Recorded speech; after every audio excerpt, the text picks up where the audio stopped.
We have our session today.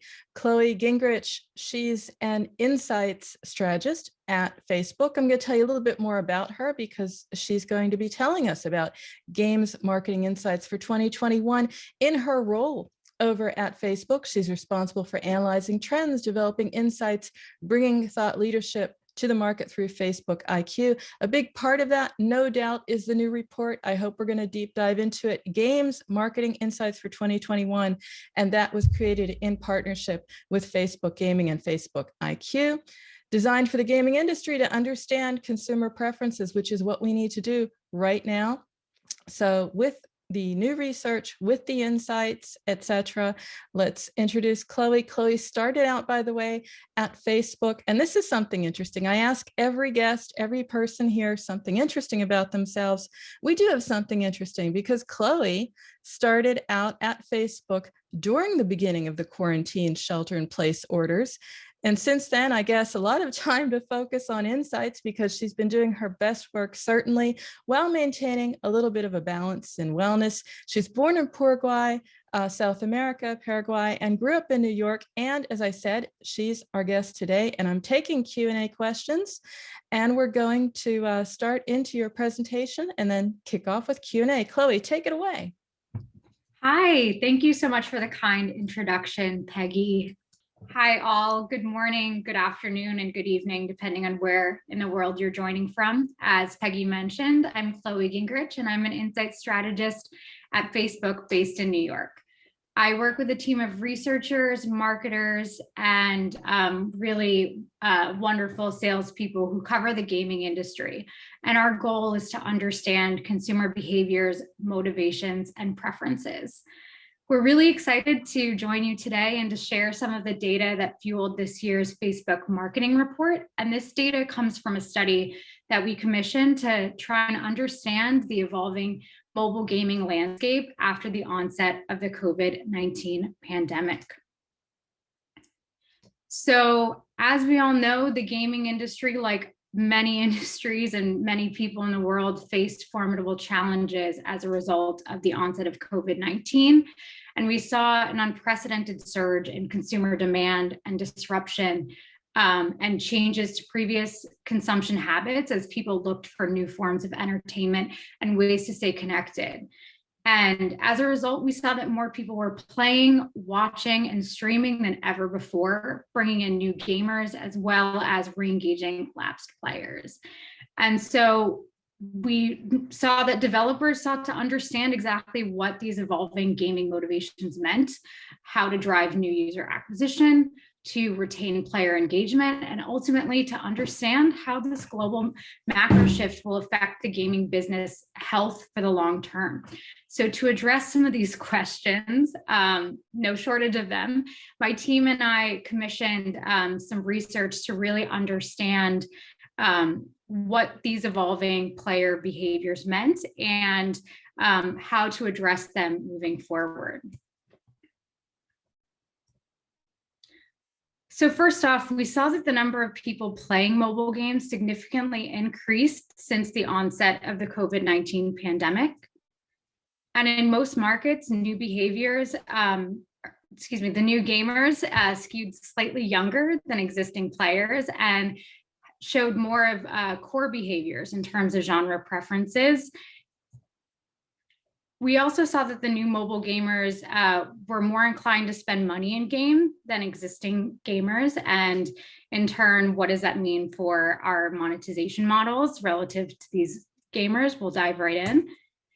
And then lastly, we saw that community was really paramount as people looked for safe methods of engagement and playing with friends and family alike.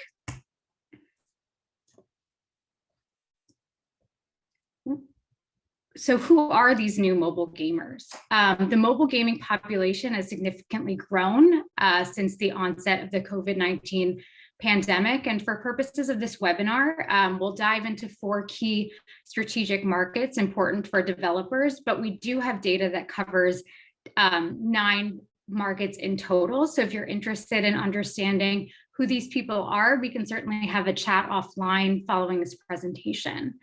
Across the 4 key markets that we'll be covering today, we saw that there was a significant increase in mobile gaming audience growth.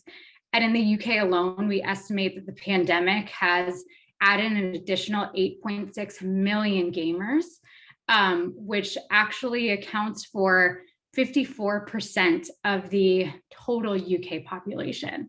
So that's a stark growth figure, and there's a lot of opportunity to kind of re-engage and continue to develop community with these audiences. We also saw that our numbers are consistent with other third-party omnibus trackers that measure the size of the mobile gaming population in each of the respective markets. So always important to just kind of, validate your own work. And next, we saw that the new gamers skew younger across all markets but South Korea, which was really interesting. We saw that the concentration of this new gaming cohort skewed around 18 to 24, but in South Korea, they actually were a bit older, which was really, really interesting to us.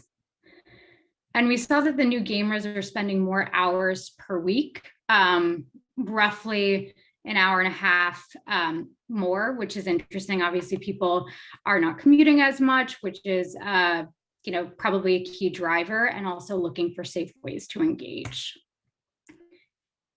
And in this new cohort, we saw that they're far more open to multiplayer games and are more likely to engage in social features within game.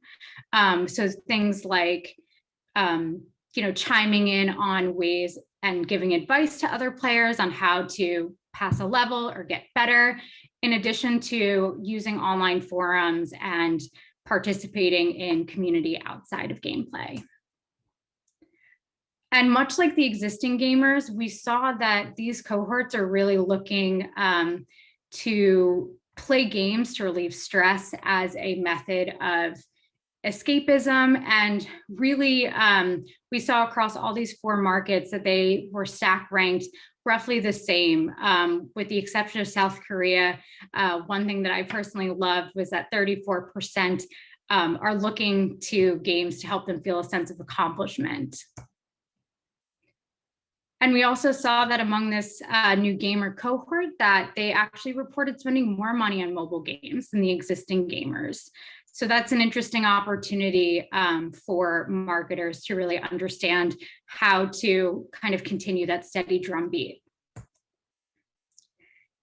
And across the 4 markets, we saw that the reasons for spending varied by market rather than the cohort. And there were similar reasons for why this was the case. And some of it was to skip a difficult point or to complete an item collection. Whereas in South Korea and in Germany, we saw that people paid to avoid waiting and to skip difficult points as well, which is typical of puzzle games. And across both core cohorts, we saw that all players preferred ad-supported models of monetization. And the new gamers were more open to alternative models of monetization than existing gamers in most markets. So the key takeaway here is to really connect with the new gamers because they're here to stay. So design and develop your games with these audiences in mind and more core tendencies. And also to think about how to shift strategies to reach these audiences, such as broadening your campaign targeting and developing creative that will speak to a more broad audience. Next up, we looked at the changes to the existing player habits. And so in addition to understanding the differences between new and existing players, we asked the existing players to really comment on and describe the impact of the pandemic in their gaming habits in their own words. So we saw that people were, again, using mobile games as a way to supplement in-person meetings and to hang out with their friends or family safely. And also with shortened work days, people used it to kind of kill time and to have a sense of escapism in their days. We also saw that the existing gamers are playing more since the first onset and first peak of the pandemic. So across all markets, roughly a minimum of 1.5 hours more each week, which is really interesting. Again, commuter times and whatnot likely feed into this. And then interestingly enough, we saw that despite their increased engagement, that the existing gamers are spending less money on games since the initial peak. So the key takeaway here is really to meet these behavioral shifts with a mixed model of monetization. As we saw, the pandemic has led to an unprecedented surge in the number of people playing, but the likelihood of them actually spending money in game has decreased. So these gamers are more open to seeing ads within gameplay as well as to make in-app purchases. So consider adopting a mixed model monetization to take advantage of this increased engagement. And then lastly, we saw the importance of community really come to play as the world, it was trying to find safe outlets of connectivity. So I think it kind of goes without saying, but the streaming platforms like Twitch, YouTube Gaming, and Facebook Gaming all clocked record viewing hours.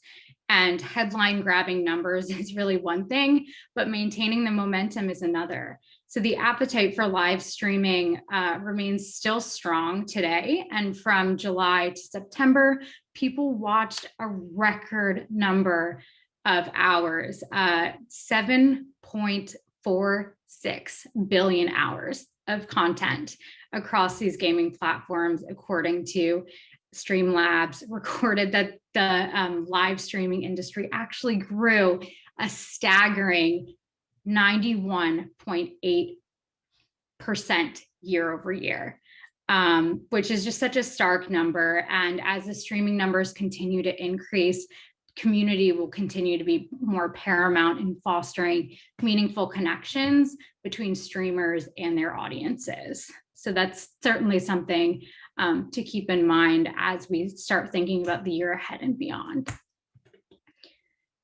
And on our own platforms, Facebook Gaming grew substantially in the 3 months following the outbreak of COVID-19.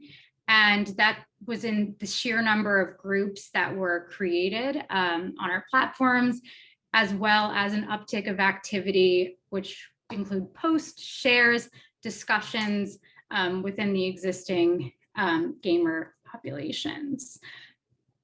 So some of the key takeaways here are really to explore opportunities and to create out-of-game experiences. People are taking part in the in-game experience as well as looking for a sense of community and belonging when they're not playing. So it's really an opportunity to kind of embrace this like steady drumbeat of connection within your marketing strategies, relying on some organic opportunities to really create and foster community. After all, we're building experiences, brands, and bringing the community together in the industry. So thank you so much for joining the webinar today and for learning more about some of the key findings and what our data fueled in the Games Insights Marketing for 2021 report. Please download your copy today. And if you have any questions, please don't hesitate to reach out in the Q&A or following the session. And lastly, I'd love just to let you guys know that my colleagues are speaking later this week in other PGC sessions. So thank you again for joining and take care.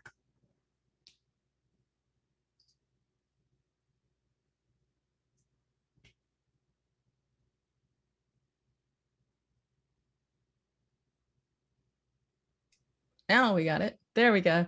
I love it. I love live. So we're going to take, that was a great presentation, by the way. It was really interesting. The increase in streaming is phenomenal, nearly double. That's incredible. And how many billion hours again? Um, I Seven don't want point. to misquote. Let me just pull up my Okay, notes. but it was huge. It was absolutely Yeah, it was huge. such a staggering Staggering. figure. Absolutely. It was 7.46 billion That's hours. tons. So That's tons. yeah, I Absolutely. mean, So we're taking, of course, Q&A, and there's some also people just so excited. They were even just in the chat doing this. So we do want you to put it in the Q&A, but if not, that's fine. Your new stats. We have a question here from Pierce. So Pierce, your new gaming stats, was that all new gamers or just mobile gamers? mobile gamers specifically. Mobile gamers. Okay. And the time spent gaming slide, again, mobile gamers, all gamers. Mobile Gamers. That is incredible. I mean, you've been doing a lot of research at Facebook, and I've been watching it. I was tweeting all these results. I'm sure people are going to be blown away by that. You talk about the personas for the new gamers. Not just their numbers, but the fact that they're spending more.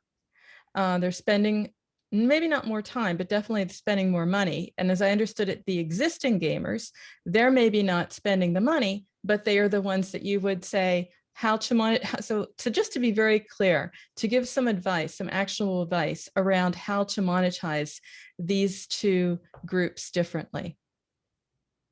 Yeah, so I think it all obviously depends on what your objectives are. The sessions later in the week can certainly speak to that. My colleagues at Audience Network, they're the ones that are focused on helping advertisers to really meet their marketing objectives through various Facebook solutions. But I think at a high level, we saw that people are obviously continuing to play, and this will be a steady drumbeat, I think, throughout the shelter in place measures that have continued, but looking to reach them where they are and making sure that you have kind of a two-way dialogue, whether it's increasing your organic presence on our platforms or beyond, and really fostering community is one very low-hanging fruit way of doing that, and also to glean some organic insights from people that are willing to offer their suggestions and how they have either beat a level or how they've kind of conquered hard parts in a game, is one way that's very, very low hanging fruit, in addition to looking at some of our other solutions, which I'm sure my Audience Network's colleagues would be happy to speak to, things like AAA and really more tactical solutions that help. I'm glad you bring that up about tactical. We have a question from Johannes Matterman. Hi, could you please give more details about the out of game community activities that you mentioned? What works and for which kind of games? I think that is a really great question. I think there's not a blanket kind of one recommendation for all. It all depends on who your audiences are, but things like fostering community in a time where we're forced to be apart, I think, is one thing that we saw that works really well. I mean, you see that with the streaming communities online. You kind of have these forces of presence that are bringing people together around a certain personality or a certain title, and are really helping to kind of bridge some of that gap of the isolation that we're all kind of facing.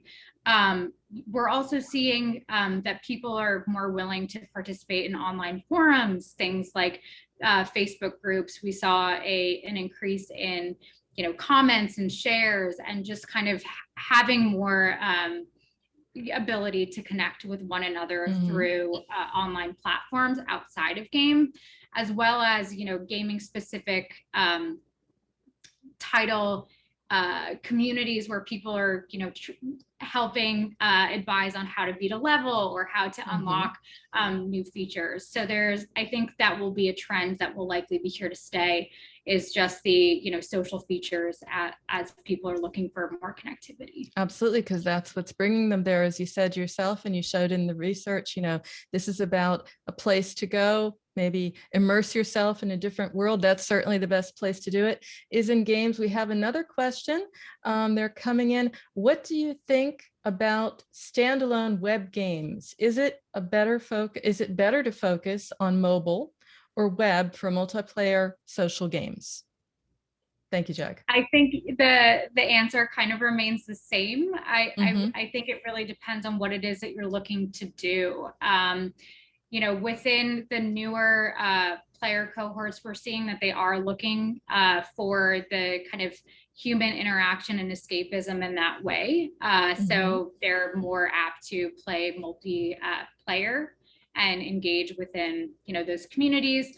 But I think it really depends on, you know, your type of game that you are, you know, promoting. And because you looked at the research, that was all games together. So you didn't at any level split out for genres, for example.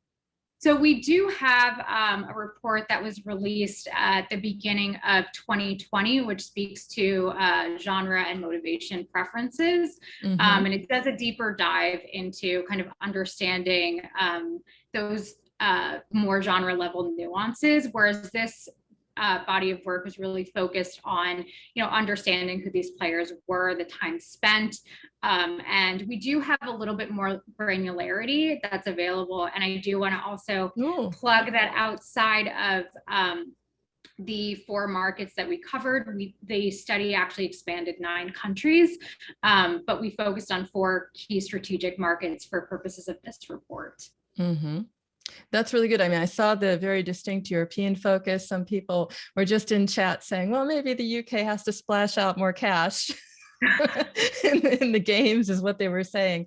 But, you know, it's important to see that in what you've given us as a representative sample. But then there's this other huge report to look at as well. Really exciting. I mean, what stuck out for me, because I am definitely watching personas and the impact on advertising. Now, I did hear one hint of what could be possible here, is that if people are interested in a sense of accomplishment, then that tells you sort of what your game mechanics or what your game advertising needs to be. You need to be perhaps expressing or emphasizing the sense of accomplishment or the sense of social, since that seems to be coming through.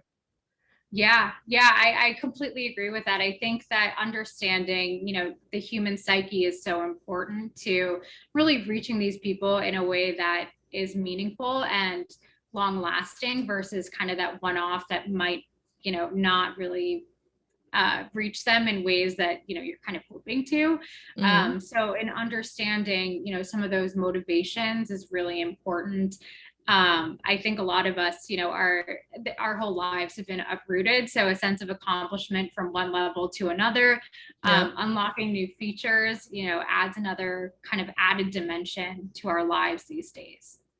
And the monetization, very, very strong, because new users, maybe because there's new, you know, it's like, this is the way it's done. And it's like, oh, I need to spend. Okay, that's what I need to do. You know, it's not like the existing users who understand that there are blended models as well. I'm just looking for some additional questions and encouraging everyone. I'm watching everything here. I've got the Twitter stream, the questions, the chat, encouraging more to come in and see what we have coming in here. Yeah, we do have quite a number of questions where we were talking about just the social element.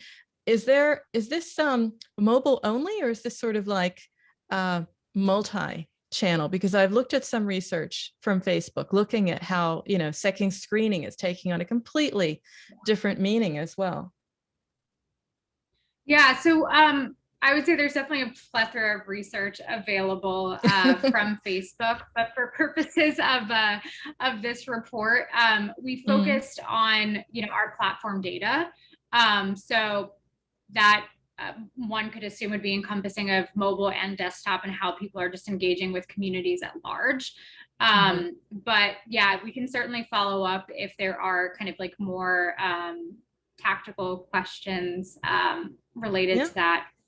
Yeah, it's very tempting. I mean, if anything, I mean, that is the data that is the deck that you want for your presentation. I mean, it's all there. We have an understanding of, new users paying, what couldn't be better. That says, double down in user acquisition, do it intelligently, understand personas, and you have a captive audience. You have an audience willing to pay for content, which is always good news. So on that extremely upbeat note, thanks for sharing. Personally, very interested because of the live aspect, the live streaming aspect. That's astounding. So if anyone was ever on the fence about community or social, get off it, because it's definitely here and it's definitely arrived and full force. Can't thank you enough, Chloe, for sharing your insights today and for being here on Pocket Gamer Connect. Thank you so much for hosting, and take care all and be well. Absolutely. Thank you.